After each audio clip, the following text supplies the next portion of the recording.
Before Samson was ever born, the land of Israel groaned under the heavy oppression of the Philistines. The people had turned away from God, and darkness settled over their homes like a shadow refusing to lift. In this time of fear and silence, God chose to begin his rescue in a place no one expected, through the prayer of a barren woman whose heart cried for a child. One day the angel of the Lord appeared and spoke to her, saying gently, "You will conceive and give birth to a son. He will begin to deliver Israel from the Philistines." Those words carried a power that changed everything.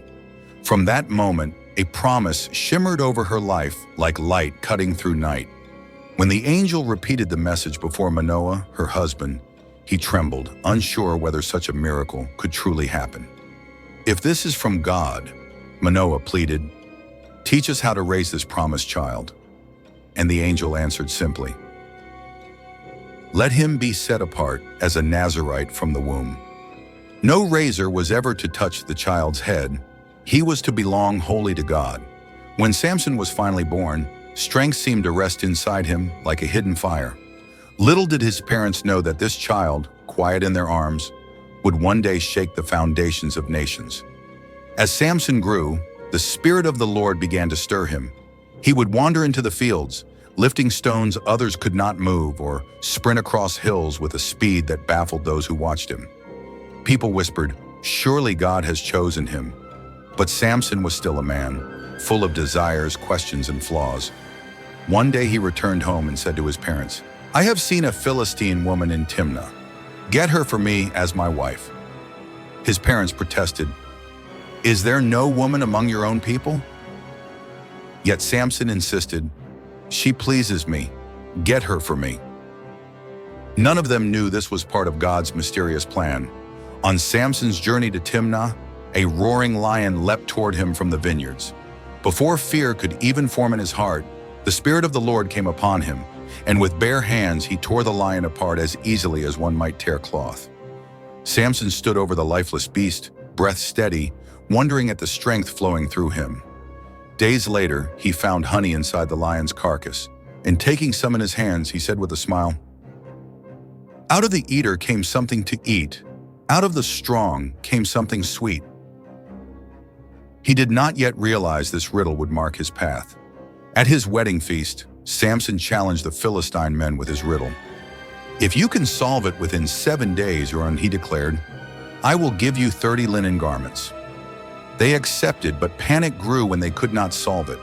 They threatened Samson's bride, saying, "You coax your husband, or we will burn your house." She wept before Samson. "You don't love me. Tell me the answer." Under pressure, Samson finally spoke the truth to her, and she told the Philistines. When they solved the riddle, Samson's face hardened. "If you had not plowed with my heifer," he said coldly, "you would not have solved my riddle." In a rage, Samson struck down 30 Philistines, took their garments, and vanished into the shadows. When he returned later to see his bride, he discovered she had been given to another man. "I shall do to them what they deserve," he muttered.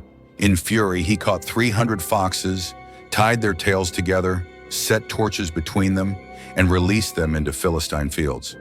Flames raced through vineyards, grain, and olive groves. The Philistines cried out in shock, "Who has done this?" And when they learned it was Samson, their hatred deepened like a wound. The Philistines retaliated by burning the woman Samson once loved. When news reached him, Samson stood still, grief tightening his fists. "Since you would do such a thing," he whispered, "I will not stop until I have taken revenge." And he struck them with great slaughter before retreating to a cave in the rock of Etam. Word spread quickly. Samson is hiding. Soon a Philistine army marched into Judah, demanding his capture. The men of Judah pleaded with Samson, "Don't you know the Philistines rule over us?"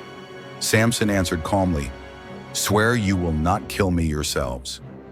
Bound with new ropes, Samson was delivered to the Philistines. Their shouts of triumph filled the air. But the moment they came near, the Spirit of the Lord rushed upon Samson. The ropes melted from his arms like burned flax. Spotting the jawbone of a donkey, Samson seized it and roared. With the jawbone of a donkey, I have slain 1,000 men. When the last soldier fell, Samson collapsed, parched and exhausted. Lord, he cried, must I die of thirst after this victory? God opened a spring of water, and Samson drank deeply. Strength returned, but loneliness settled even deeper. Years passed, and Samson judged Israel with a strange mixture of bold courage and reckless choices. He entered Gaza one night, and when the Philistines planned to trap him, Samson ripped the city gates from their hinges, hoisted them onto his shoulders, and carried them to the top of a hill.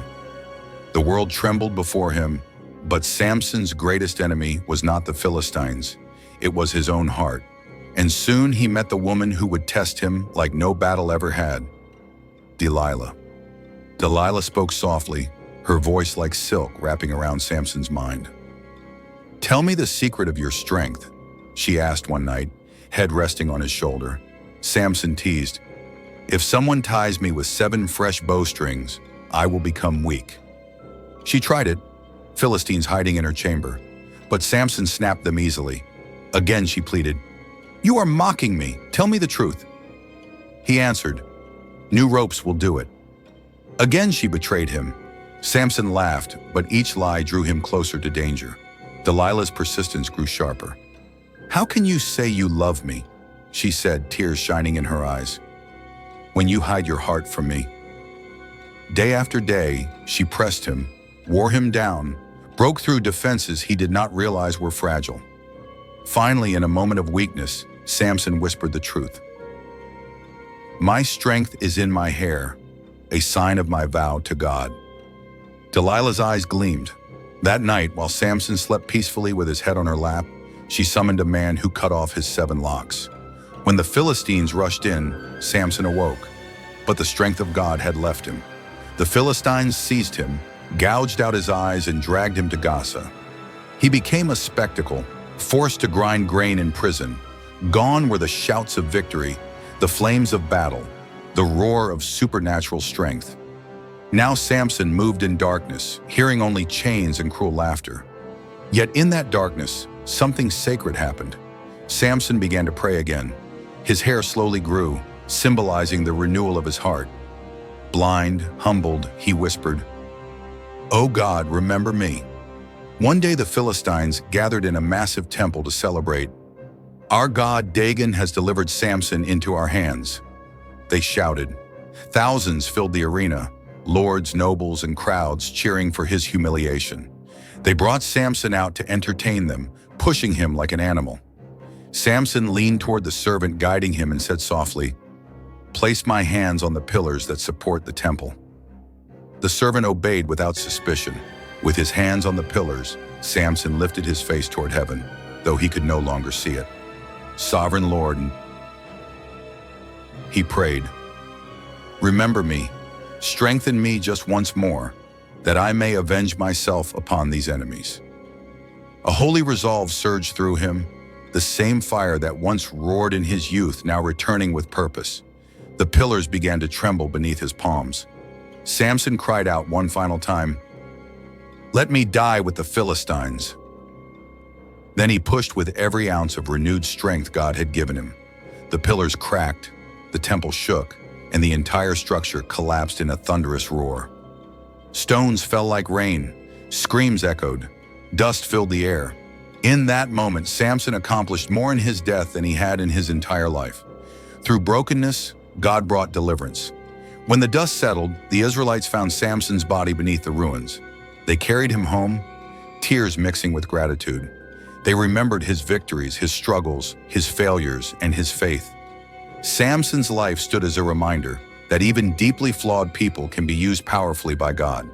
The true strength was never in his hair. It was in the God who called him. Samson's story teaches us that no matter how far we fall, God can still hear us when we cry, "Lord, remember me." And so the legacy of Samson lives on, echoing through Scripture as a testimony of divine power and human weakness woven together. A man chosen before birth, blessed with extraordinary strength, yet humbled by his own choices. But in the end, grace met him in the darkness and turned his final breath into a moment of victory. His life reminds us that God does not abandon his promises, even when we stumble. The God who shaped Samson's destiny is the same God who shapes ours, calling us to rise, return, and trust in his strength.